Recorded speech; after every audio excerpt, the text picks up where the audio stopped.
কাফেররা চায় না এই দেশে কোরআনের আইন প্রতিষ্ঠিত হোক, ইসলাম প্রতিষ্ঠিত হোক। আমরা সবাই একটা কথা জানি, ইসলাম হলো শান্তির ধর্ম। কথা কন, শান্তির ধর্ম খালি মুহি মুহি কলি হবি? রসমালাই যে মিষ্টি, এটা আমরা সবাই জানি। এ মুহি মুহি কলি কি আপনি মিষ্টি টের পাবেন?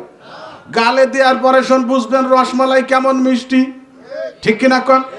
ইসলাম যে শান্তির ধর্ম সবাই আমরা বলি, কিন্তু আমার ভিতরে ইসলাম নাই, আমার পরিবারে ইসলাম নাই, আমার সমাজে ইসলাম নাই, আমার দেশে ইসলাম নাই, অথচ বড় গলায় বলে বেলাইতেছে ইসলাম হলো শান্তির ধর্ম। ভাই, শান্তির ধর্ম, শান্তি যদি পাইতে হয় তাহলে তো ইসলাম আমাকে মানতে হবে, ব্যক্তি জীবনে আমার ইসলাম মানতে হবে, আমার পরিবারে ইসলাম মানাইতে হবে, সমাজে ইসলাম প্রতিষ্ঠা করা লাগবে, রাষ্ট্রে ইসলাম প্রতিষ্ঠা করা লাগবে। তাহলে ব্যক্তি জীবনে, পারিবারিক জীবনে, সামাজিক জীবনে, রাষ্ট্রীয় জীবনে শান্তি নেমে আসবে। জোরে কোন ঠিক কিনা? আর ভাইরা, ইসলামকে বিশ্বাস করি শান্তির ধর্ম, আবার কোন জায়গায় আমরা ইসলামকে জায়গা দেনি, ইসলামকে মানি না, তাহলে কিভাবে আমরা শান্তি পাবো বলেন দেখি? আমার নবীজি, আরে আল্লাহ শয়তানের দলের সঙ্গে লড়াই করেছেন। শয়তানরা চায় না এ ভাই পৃথিবীর বড় বড় ক্ষমতাধর শক্তিশালী যারা রাষ্ট্র বর্তমান আছে, তারা কি চায় নাকি পৃথিবীতে ইসলাম বিজয়ী হোক? চায়। মুসলমানদেরকে দাবিয়ে রাখার জন্য তাদের সর্বাত্মক প্রচেষ্টা তারা চালায় যাইতেছে। এবার রোম সম্রাট হিরাকেলের বিরুদ্ধে যুদ্ধ করার জন্য আমার নবীজি 30,000 সেনাবাহিনী নিয়ে তবুকের ময়দানে হাজির হয়েছিলেন। কতজন? সবাই কয় না কিছু না। আমারে হুজুর বলে পছন্দ হয় না, ছোট বলে মেহমান না, যাও বলে সিন্নি নিয়ে তাই মনে করতেছেন নাকি? 30,000 সৈন্য নিয়ে রোম সম্রাট হিরাকেল, তৎকালীন যুগে পৃথিবীর পরাশক্তি, এখন যেমন আমেরিকা, তালেবানরা এমন মাইট দিছে আফগানিস্তান, আমেরিকা আব্বা কইয়ে পলাইছে। জোরে কোন ঠিক কিনা? ও আর কয়েকদিন থাকলে ফিরে আসবার পারতো না একটা। ঠিক কিনা? মুসলমান দেখছো, মুসলমানের ক্ষমতা এখনো দেখো নাই, কাফের কই। জোরে কোন ঠিক কিনা? আমার ভাইরা, রোম সম্রাট হিরাকেল নবীজির বিরুদ্ধে যুদ্ধের ঘোষণা করেছিল। আমার নবীজি ভয়তে মদিনায় পলাইছিলেন। 30,000 সৈন্য নিয়ে সীমান্ত এলাকা তাবুকে পৌঁছে গেছিলেন। আমার নবীজি, আয় তোর সাথে যুদ্ধ করব। 2 মাস 60 দিন নবীজি ওই ময়দানে তার অপেক্ষায় ছিলেন। কয়দিন? আমি বানাই কইতেছি ইতিহাস, খুলে দেখেন নবীজির জীবনী। 60 দিন নবীজি তবুকের ময়দানে অবস্থান করছিলেন আর বলছিলেন আয়। রোম সম্রাট হিরাকেল ভয় আসে নাই। পরিশেষে নবীজি সাহাবীদেরকে নিয়ে মদিনায় ফিরে আসেন। ঠিক কিনা জোরে কোন? সাহস পায় নাই। নবীজির ইন্তেকালের 2 বছর পরে যখন মক্কা মদিনার রাষ্ট্রপতি ছিলেন হযরত আবু বকর সিদ্দিক রাদিয়াল্লাহু তাআলা আনহু, রাষ্ট্রপতি ছিলেন না? রাষ্ট্রপতি ছিলেন হযরত আবু বকর সিদ্দিক, রাষ্ট্রপতি ছিলেন হযরত ওমর ফারুক, রাষ্ট্রপতি ছিলেন হযরত আলী, রাষ্ট্রপতি ছিলেন হযরত উসমান, রাষ্ট্রপতি ছিলেন।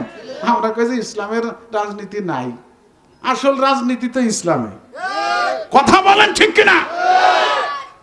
আবু বকর সিদ্দিক রাদিয়াল্লাহু তাআলা আনহু তখন রাষ্ট্রপ্রধান। আমার ভাইরা, রোম সম্রাট হিরাকেল দেখে যে আমার চান্স যায়, নবী এখন দুনিয়ায় নাই, এইবার মক্কা মদিনার মুসলমানদেরকে একটা ডলা দিব, খতম করে ফেলবো, শেষ করে ফেলবো। ইয়ারমুকের ময়দানে 2,40,000 সেনা মোতায়েন করলো রোম সম্রাট হিরাকেল। কয়জন?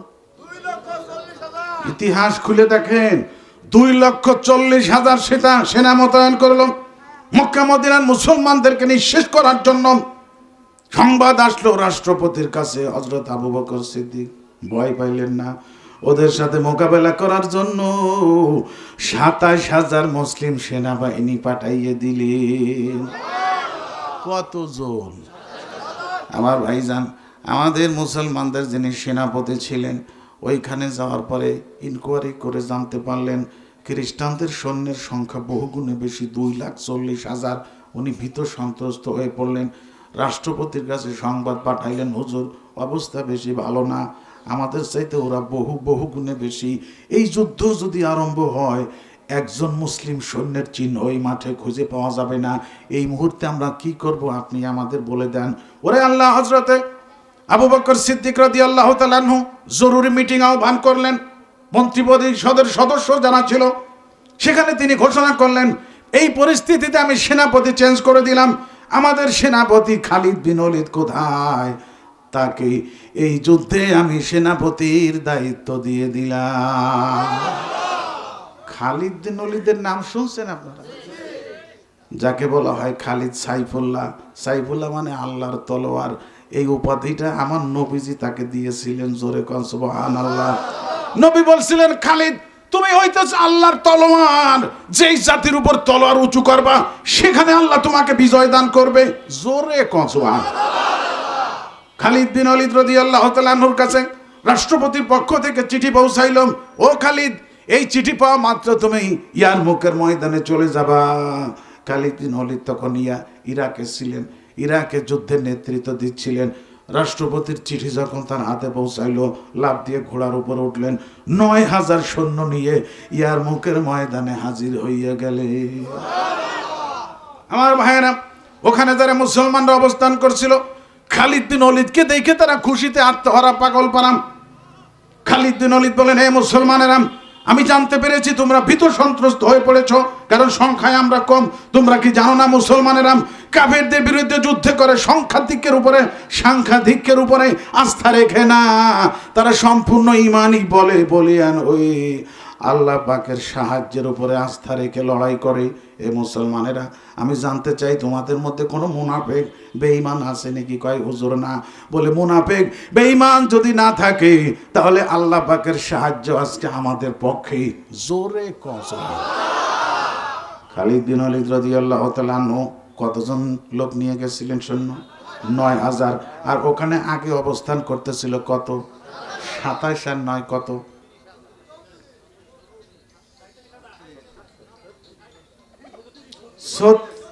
৩৬,০০০।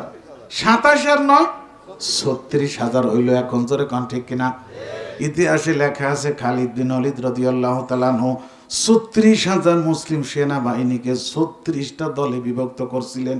৩৬টা দল বানাইছিলেন, প্রত্যেকটা দলের ভিন্ন ভিন্ন আমির ধার্য করে দিয়েছিলেন এবং সমগ্র জামাতের মূল আমির তিনি ছিলেন। জোরে কসবা। খালিদ বিন ওলীদ বলেন, এ মুসলমানেরা, আমি একটা আল্লাহু আকবার স্লোগান দিব, তোমরা আমার সঙ্গে বজ্রকণ্ঠে আল্লাহু আকবার বলে ঝাঁপাই পড়বা। খালিদ বিন ওলীদ রাদিয়াল্লাহু তাআলা আনহু ওই ময়দানে যখন আল্লাহু আকবার বলে স্লোগান দিল, ওরে আল্লাহ, ৩৬,০০০ মুসলিম সেনাবাহিনী বজ্রকণ্ঠে যখন আল্লাহু আকবার ধ্বনি দিল, তাদের তাকবীর ধ্বনিতে ইয়ারমুকের ময়দান থরথর করে কাঁপতে লাগলো। সমস্ত কাফের সেনাবাহিনী যত ছিল, ওই তাকবীরের আওয়াজ শুনে তাদের হৃদকম্প শুরু হয়ে গেল।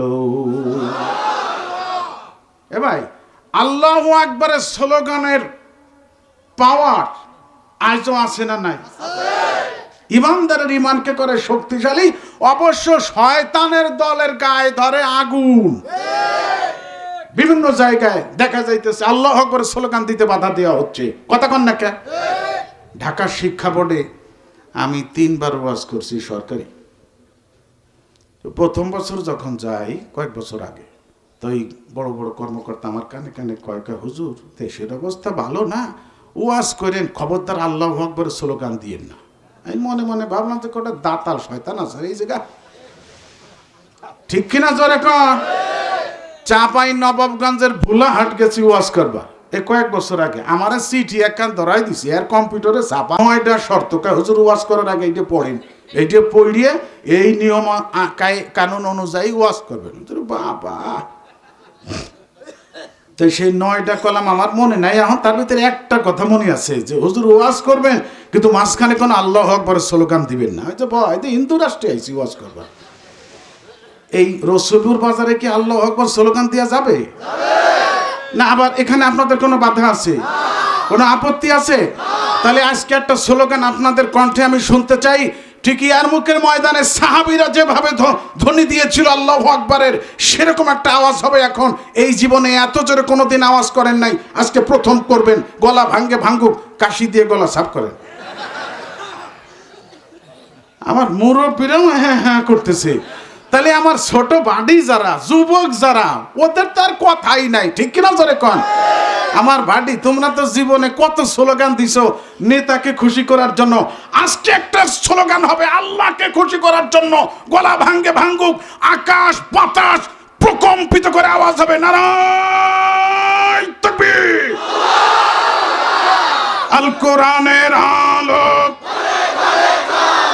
কোরআন হাদিস যেখানে, খুশিতেই আমার কোরআনটা বেরিয়ে গেছে। আল্লাহ এই মানুষগুলোকে আমার নবীর সাথে জান্নাত দিও, সবাই বলেন আমিন। আমার ভাইয়েরা, খালিদ বিন ওয়ালিদ রাদিয়াল্লাহু তাআলা আনহু যখন হুঙ্কার দিলেন তাকবীর ধ্বনি দিয়ে, ৩৬,০০০ মুসলিম সেনাবাহিনী তার সঙ্গে আল্লাহু আকবার বলে ঝাঁপায় পড়লো। ওরে আল্লাহ, খালিদ বিন ওয়ালিদ ওনার সঙ্গে যে বাহিনী ছিল সেই বাহিনী নিয়ে কাফিরদের ভিড়ের মাঝখানে যে তরবারি ঘোরানো শুরু করলেন ওনার তীব্র আক্রমণে। ওরে আল্লাহ, 2,40,০০০ কাফের সেনাবাহিনী দুই দলে বিভক্ত হয়ে গেল। পিছনের থেকে একদল দিল দৌড়, তাদের পেছনে ধাওয়া। ওরে আল্লাহ, দৌড়াইতে দৌড়াইতে সব নদীর ভিতরে ডুবে ইঁদুরের মতো ডুবে ডুবে মারা গেল। বাকি ছিল 1,20,০০০। এর কিছু পালাই গেছে, বাকি সেনাবাহিনী মুসলমানদের হাতে গ্রেপ্তার হয়ে গেছে। জোরে কান সুবহানাল্লাহ। যুদ্ধে মুসলমানেরা বিজয় লাভ করলো। ইতিহাস সাক্ষী খুলে দেখেন, ওই যুদ্ধে 1,20,০০০ কাফের সেনাবাহিনী মুসলমানদের হাতে মারা পড়ছিল, আর বাকি 1,20,০০০ কিছু পলায় গেছে, বাকিরা সব ধরা পড়ে গেছে। যুদ্ধে মুসলমানেরা বিজয় লাভ করলো। যুদ্ধ শেষে আমাদের সেনাপতি হযরত খালিদ বিন ওয়ালিদ ঘোষণা করলেন, যত কাফের সেনাবাহিনী গ্রেফতার হয়েছে ওদেরকে আমার সামনে হাজির করো। সবাইকে পিঠ মোড়া করে ওনার সামনে হাজির করা হইল। উনি তাকায় দেখতেছে প্রত্যেকের দিকে। হঠাৎ নজর পড়ছে কোমরে। কাফের সেনাবাহিনী দেখে কোমরে কি যেন উঁচু উঁচু। কয় এ তোদের কোমরে কি? কয় হুজুর এগুলো হলো শিশি। কয় বাইর কর দেই। প্রত্যেকে বাইর করছে আতরের শিশির মতো শিশি, ভিতরে কালো কালো পানি। কয় যে কালো কালো পানি এগুলো কি? কয় হুজুর এগুলো হলো বিষ। কয় বিষ আনছো যুদ্ধের ময়দানের সাথে করে কি জন্য?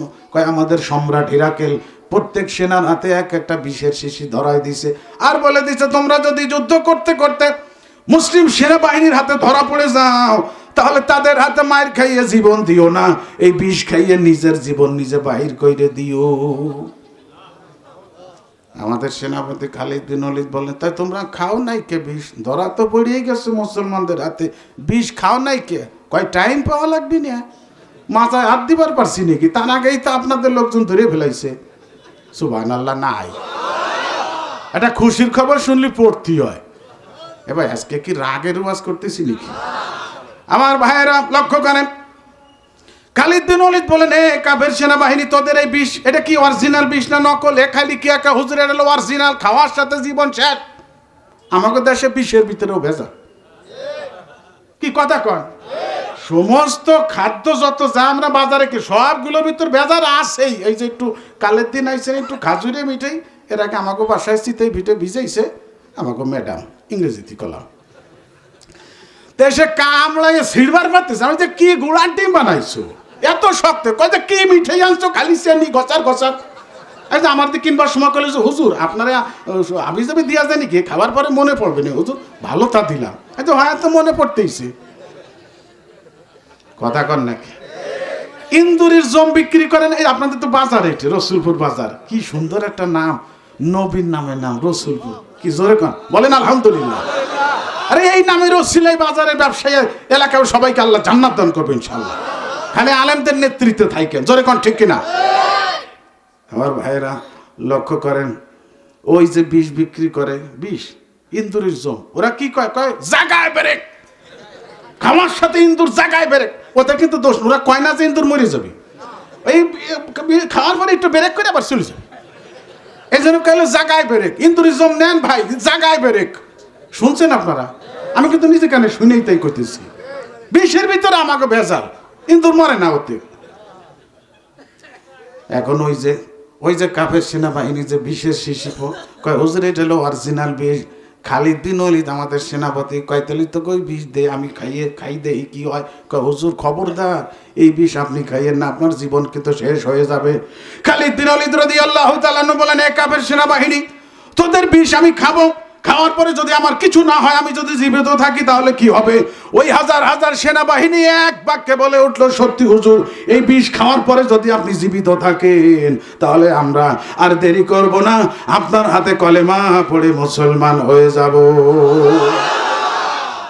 খালিদ বিন ওয়ালিদ বললেন, তোদের বিষের শিশি এক জায়গা কর, সব শেষে এক জায়গা করা হলো, বড় একটা পিয়ালার ভিতরে বিষ ঢালা হলো। আমাদের সেনাপতি খালিদ বিন ওলীদ রাদিয়াল্লাহু তাআলা আনহু, ওরে আল্লাহ, ওই বিষের পিয়ালা হাতে নিয়ে একটা দোয়া 3 বার পড়ে ফু দিলেন, সঙ্গে সঙ্গে বিষ হয়ে গেল পানি।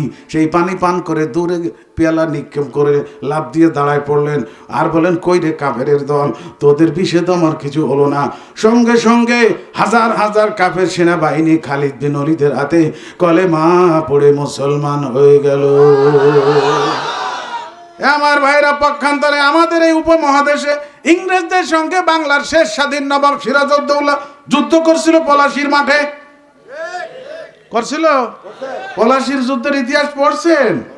নবাবের সৈন্যের সংখ্যা ছিল 68,000। কত? 68,000 সেনাবাহিনী ছিল নবাব সিরাজউদ্দৌলার। আর লর্ড ক্লাইভ ইংরেজদের সেনাপতি মাত্র 3,000 সৈন্য আনছিল জাহাজে করে। কত? এই 3,000 কাফের সৈন্যের সঙ্গে 68,000 মুসলিম সেনাবাহিনী যুদ্ধ করলো। সেই যুদ্ধে মুসলমানরা পরাজয় বরণ করলো নাটকীয়ভাবে। 200 বছর পর্যন্ত ব্রিটেন থেকে এই দেশে আইসে তারা ক্ষমতা দখল করলো। ঠিক কিনা বলেন দেখি? মুসলিম সেনাবাহিনী এত সংখ্যায় বেশি, তারপরে কেন যুদ্ধে পরাজয় বরণ করলো? বলে সেদিন মুসলমানদের ভিতরে মুনাফেক ছিল, বড় মুনাফেক ছিল মীর জাফর। কথা কন ঠিক কিনা? এই মুনাফেকি করার কারণে আল্লাহর সাহায্য সেদিন নাজিল হয় নাই। বন্ধুরে, আজকে আমাদের দেশও এরকম ভাবে আছে, ওই মুনাফেক মার্কা মুসলমান আমাদের ভিতরে আছে। নাম তো মীর জাফর, মীর বংশের ছেলে জাফর। তার বাপ মা কত সুন্দর একটা মুসলমানের নাম রাখছিল, ওই যে নাম রাখতো, নাম ছিল মুসলমান, কিন্তু তার কাম ছিল মুনাফেকি। জোরে কন ঠিক না বেটি? আমরা ওই রকম ইমানদার হব নাকি? আমার ভাইরা, ইমান নিয়ে বাঁচতে চাই, ইমান নিয়ে মরতে চাই। কথা কন ঠিক কিনা? এ কার কার একটু নিয়ত আছে? 2 হাত উঁচু করে দেখাবে। নারায়ে তাকবীর। হাত মানে আল্লাহ আমাদের কবুল করে নিয়ে জোরে সোরে বলেন আমিন। আলেমরাই তো ইমানের নেতৃত্ব দেয়। এজন্য আলেমদেরকে মহব্বত করব, ভালোবাসবো, তাদের পতাকার নিচে ঐক্যবদ্ধ হয়ে থাকবো। এই যে একটা মসজিদ আপনারা বানাইছেন, বাজার মসজিদ, এবার মসজিদ আল্লাহর ঘর, মসজিদ আল্লাহর ঘর। এত আসতে বললেন, এটাও একটু আমি বলবো আমার স্লোগানের মতো বলবেন, মসজিদ আল্লাহ। হলো না? আরো সাউন্ড বাড়াতে হবে, মসজিদ আল্লাহ। কোনো সন্দেহ আছে? আরে আল্লাহর ঘর, কিয়ামতের ময়দানে মসজিদকে আল্লাহ পাক জান্নাতের গাড়ি বানাই দিবেন। জোরে কও সুবহানাল্লাহ। মসজিদের পক্ষে যারা, মসজিদের যারা কমিটি, ওরে আল্লাহ তারা বড় ভাগ্যবান। মসজিদের খাদেম তারা বড় ভাগ্যবান। মসজিদের যিনি ইমামতি করেন, যিনি মুয়াজ্জিন, ওরে আল্লাহ তারা বড় ভাগ্যবান। মসজিদে যারা জামাতের সাথে নামাজ আদায় করে, মসজিদকে যারা ঝাড়ু দেয়, মসজিদের যারা খাদেম, তারা বড় ভাগ্যবান। একটা হাদিসে আসছে, নবীজির যুগে একজন মহিলা মারা গেল। ওরে আল্লাহ, সাহাবীরা তাকে খবর দেয় নাই। নবীজি পরে তার কবর জিয়ারত করলেন মহিলার, আর বলেন, আমি তো বলছি কোনো লোক আমার মহল্লায় মারা গেলে আমাকে খবর দিবা, আমি জানাজা পড়াবো। ওই মহিলা মারা গেছে, তোমরা খবর দেও নাই। আমি দেখতে পাইতেছি মহিলাকে আল্লাহ পাক জান্নাত দান করছি। সবাই বললো, হুজুর কোন আমলের বিনিময়ে? কই মহিলা মসজিদ ঝাড়ু দিত, মসজিদের ময়লা পরিষ্কার করত, এই আমলটার কারণে মহিলাকে আল্লাহ জান্নাত দান করছে। জোরে কও সুবহানাল্লাহ। তাহলে আল্লাহর ঘরে যারা খাদেম তারা হলো জান্নাতি মানুষ। যারা জামাতে নামাজ পড়ে মসজিদে, তারা জান্নাতি। মসজিদে যারা কমিটি, ইমাম, মুয়াজ্জিন, এরা সব জান্নাতি মানুষ। জোরে সোরে কও সুবহানাল্লাহ। একটা হাদিস আমার নবীজি বলেন, মান বানা লিল্লাহি মাসজিদান বানাল্লাহু লাহু বাইতান ফিল জান্নাহ। যারা দুনিয়াতে আল্লাহর জন্য মসজিদ বানায়, আল্লাহ তাদের জন্য জান্নাতে বালাখানা বানায়। এই হাদিস মানেন? এ আমার ভাইরা বোনেরা, তাহলে আল্লাহ পাকের ঘরের নির্মাণ কাজ চলমান। এখানে গ্লাস লাগানো হবে আল্লাহর ঘরে, এরপরে টাইলসের কাজ আছে, টাইলস লাগানো হবে দোতলায়, আল্লাহর ঘর সুন্দর করা হবে, আল্লাহর ঘর নির্মাণ কাজ, এসি লাগানো হবে, মুসল্লিরা আরামের সঙ্গে আল্লাহর ইবাদত করবে। ঠিক না ভাই? আল্লাহর ঘর নির্মাণ কাজে যারা সহযোগিতা করবে তারা আল্লাহর মাহবুব বান্দা, আল্লাহর প্রিয় বান্দা। এ ভাই, মসজিদ তো প্রথমে সাধারণ মানুষে বানায় নাই। কাবাগার হলো আল্লাহর দোস্ত। ইব্রাহিম আলাইহিস সালাম নিজে হেড মিস্ত্রির কাজ করছিলেন, রাজমিস্ত্রি, আর তার ছেলে ইসমাইল ছিল জুগাইলিয়া সহকারী মিস্ত্রি, সেও ছিল নবী। 2 বাপ বেটা নবী। জোরে কও সুবহানাল্লাহ। সাধারণ লোক দিয়ে আল্লাহর ঘরের কাজ করার না। এখন তো নবী রসুল নাই, এখন যারা আল্লাহর ঘরের খেদমত করবে তারা আল্লাহর কাছে বড় প্রিয় বান্দা হবে। জোরে কোন ঠিক কিনা ভাইজান? তো মসজিদকে আল্লাহ পাক কিয়ামতের ময়দানে জান্নাতের গাড়ি বানাবেন, এই কথা আপনাদের মনে কারো সন্দেহ আছে নাকি? দুনিয়াতে যারা মসজিদ বানাইছে যার সাধ্য মতো যতটুকু, এক বস্তা সিমেন্ট দিয়েছে, 10টা টাকা দিয়েছে, তার জন্য আল্লাহ পাক জান্নাতের ভিতরে বিশাল একটা বিল্ডিং বানাইয়ে দিবে। আমাদের অনেকের আব্বা মা এখন কবরে আছে না নাই ভাই? আব্বা মা কবর থেকে সন্তানদেরকে লক্ষ্য করে বলে, বাজান রে আমাদের জন্য একটু নেকি পাঠাও।